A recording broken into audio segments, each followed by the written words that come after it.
اور تم سے ذوالقرنین کے بارے میں دریافت کرتے ہیں، کہہ دو کہ میں اس کا کسی قدر حال تمہیں پڑھ کر سناتا ہوں۔ ہم نے اس کو زمین میں بڑا اقتدار دیا تھا اور ہر طرح کا سامان اس کو عطا کیا تھا، تو اس نے ایک سفر کا سامان کیا، یہاں تک کہ جب سورج کے غروب ہونے کی جگہ پہنچا تو اسے ایسا پایا کہ ایک کیچڑ والے چشمے میں ڈوب رہا ہے، اور اس چشمے کے پاس ایک قوم دیکھی۔ ہم نے کہا ذوالقرنین، تم ان کو خواہ تکلیف دو خواہ ان کے بارے میں بھلائی اختیار کرو، دونوں باتوں کی تم کو قدرت ہے۔ ذوالقرنین نے کہا کہ جو کفر و بد کرداری سے ظلم کرے گا اسے ہم سزا دیں گے،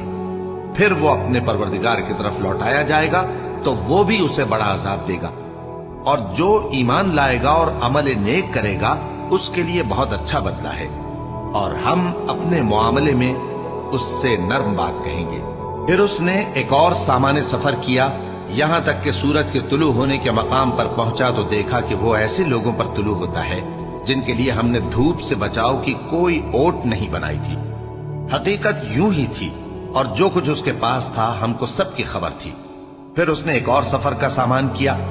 یہاں تک کہ دو اونچے سیدھے پہاڑوں کے درمیان پہنچا تو دیکھا کہ ان کے اس طرف کچھ لوگ ہیں کہ بات کو سمجھ نہیں سکتے۔ ان لوگوں نے کہا کہ اے ذوالقرنین، یاجوج اور ماجوج اس علاقے میں فساد کرتے رہتے ہیں، بھلا ہم آپ کے لیے خرچ کا انتظام کر دیں کہ آپ ہمارے اور ان کے درمیان ایک دیوار کھینچ دیں۔ ذوالقرنین نے کہا کہ خرچ کا جو مقدور اللہ نے مجھے بخشا ہے وہ بہت اچھا ہے، تم مجھے قوت بازو سے مدد دو، میں تمہارے اور ان کے درمیان ایک مضبوط رکاوٹ بنا دوں گا۔ تم لوہے کے بڑے بڑے تختے میرے پاس لاؤ۔ چنانچہ کام جاری کر دیا گیا، یہاں تک کہ جب اس نے دونوں پہاڑوں کے درمیان کا حصہ برابر کر دیا اور کہا کہ اب اسے دھوکو، یہاں تک کہ جب اس کو دھونک دھونک کر آگ کر دیا تو کہا کہ اب میرے پاس تانبا لاؤ کہ اس پر پگھلا کر ڈال دو۔ پھر ان میں یہ قدرت نہ رہی کہ اس پر چڑھ سکیں، اور نہ یہ طاقت رہی کہ اس میں نقب لگا سکیں۔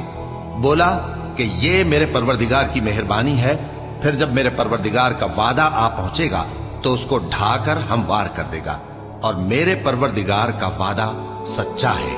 اس روز ہم ان کو چھوڑ دیں گے کہ روئے زمین پر پھیل کر ایک دوسرے میں گھس جائیں گے، اور سور پھونکا جائے گا تو ہم سب کو جمع کر لیں گے، اور اس روز ہم جہنم کو کافروں کے سامنے لائیں گے،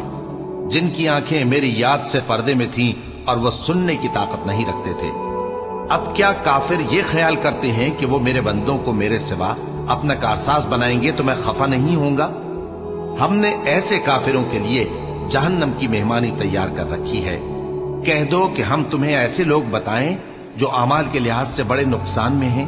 یہ وہ لوگ ہیں جن کی دوڑ دھوپ دنیا کی زندگی میں برباد ہو گئی، اور وہ یہ سمجھے ہوئے ہیں کہ وہ اچھے کام کر رہے ہیں۔ یہ وہ لوگ ہیں جنہوں نے اپنے پروردگار کی آیتوں کو نہ مانا اور اس کے سامنے جانے سے انکار کیا،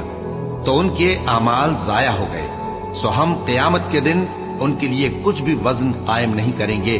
یہ ان کی سزا ہے، یعنی جہنم، اس لیے کہ انہوں نے کفر کیا اور ہماری آیتوں اور ہمارے پیغمبروں کی ہنسی اڑائی۔ جو لوگ ایمان لائے اور عمل نیک کیے ان کے لیے بہشت کے باغ بطور مہمانی ہوں گے، ہمیشہ ان میں رہیں گے اور وہاں سے مکان بدلنا نہ چاہیں گے۔ کہہ دو کہ اگر سمندر میرے پروردگار کی باتوں کے لکھنے کے لیے روشنائی ہو تو قبل اس کے کہ میرے پروردگار کی باتیں تمام ہوں سمندر ختم ہو جائے، اگرچہ ہم ویسا ہی اور اس کی مدد کو لائیں۔ کہہ دو کہ میں تمہاری طرح کا ایک بشر ہوں، البتہ میری طرف وہی آتی ہے کہ تمہارا معبود وہی ایک معبود ہے، تو جو شخص اپنے پروردگار سے ملنے کی امید رکھے چاہیے کہ عمل نیک کرے اور اپنے پروردگار کی عبادت میں کسی کو شریک نہ بنائے۔